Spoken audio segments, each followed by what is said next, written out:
Hi there.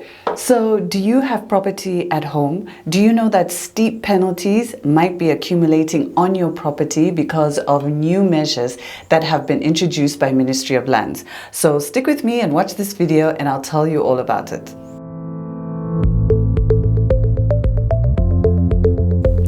My name is Natasha. I'm the director and founder of Diaspora Connect, and on this channel I like to give you information and inspiration on the Zambian property market so that you can invest back home in a safe and reliable way.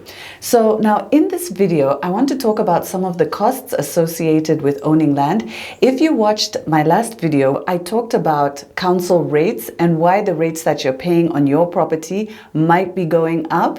If you haven't watched that video, then I'll include a link on it in the description below this video, but go back and watch this video, because in this video today I'm going to talk about why your ground rent as well may be going up, and these are two different things: council rates and ground rent. So let's get into it.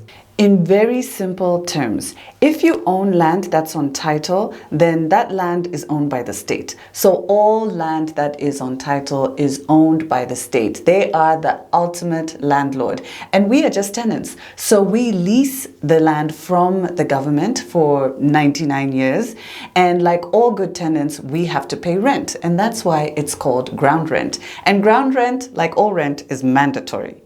Ground rent falls due twice a year, in March and September. So it depends on the size and the location of your property. So a big commercial farm, or let's say a big industrial complex, will have a very different ground rent than, let's say, a flat in Lusaka. So like I said, it depends on the location, it depends on the size of the property, and it also depends on the use of your property. And when I say the use of the property, I mean it depends on the zoning. So in your title deeds, it will say what the use of that property is. And like I said, it could be agricultural, residential, commercial, it could be mixed use, any number of things. So this was an interesting question that I actually received from someone in the diaspora, and unfortunately the answer is no. Ministry of Lands is not yet digitized in that way. I know they're trying to work on digitizing some of their processes, but at the moment it's still quite a manual process. In order for you to know what ground rent is due on your property, somebody actually has to go to Ministry of Lands and print out a ground rent statement and send it to you via WhatsApp or via email. So it appears that starting this year, Ministry of Lands has started applying a 25% penalty on any outstanding ground rents. That is 25%. And I think that this is an annual penalty. Now, it actually adds up to quite a lot. If you have any ground rent due on your property that hasn't been paid, when you see that 25% slapped on it, it can be hectic. So you want to make sure that your ground rent actually is fully paid up so that you don't have to make any unnecessary payments. And if you haven't been paying ground rent for a while and this 25% is slapped on whatever the outstanding balance is, maybe stretching back a few years, then it could be quite significant.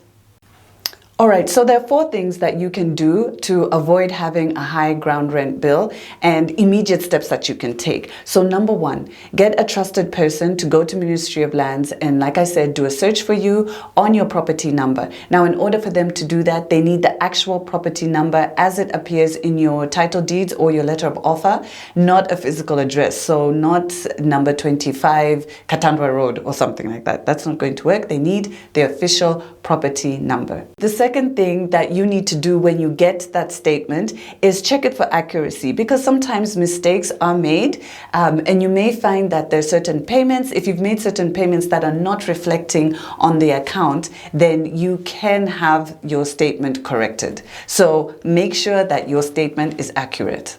The third thing that you can do, obviously, if you have any outstandings, you don't want to see this 12% penalty slapped on your account, make sure that you pay it off. Now, if you have quite a large amount that is outstanding on ground rent, which can sometimes happen, then make a budget with yourself and try and pay it off bit by bit, month by month. But remember that ground rent does accrue on an annual basis, so you always want to make sure that you are making those payments towards your ground rent. Again, you can send money to a trusted person who can then make those payments for you at Ministry of Lands. Unfortunately, like I said, it's still very much a manual process, so you can't make that payment online for now.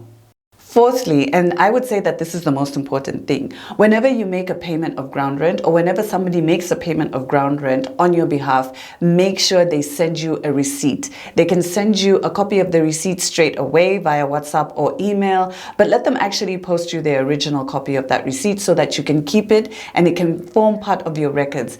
The other thing that's really important is ask them to obtain another printout of your ground rent statement to make sure that your payment has been accurately captured by the system, so that if you, for example, you're clearing off your arrears, then you want to make sure that your balance is now at zero. Or if you're making a part payment, you want to make sure that the balance that's showing is accurate, so that if they are going to put any penalties, it's on an accurate outstanding balance. Let me know any other topics that would be of interest to you. You know, I'm always talking to so many of you guys in the diaspora. Let me know what you want to learn about, what you want to know about when it comes to the Zambian property market, and I will do my best to answer your questions and to create a video about that. So I hope you found this video informative, and if you did, please give it a thumbs up and share it with other Zambians in your community. Share it with people who you know own property back home or who would like to own property back home. And also make sure that you subscribe to our channel and hit the notification button so you don't miss any of our videos. And connect with us on socials. I love talking with you guys there. But if you'd like to know more about what we do and how we help people in the diaspora buy property back home, then visit our website. The link is below this video, and get in touch. We love to help you and chat with you. Otherwise, bye for now.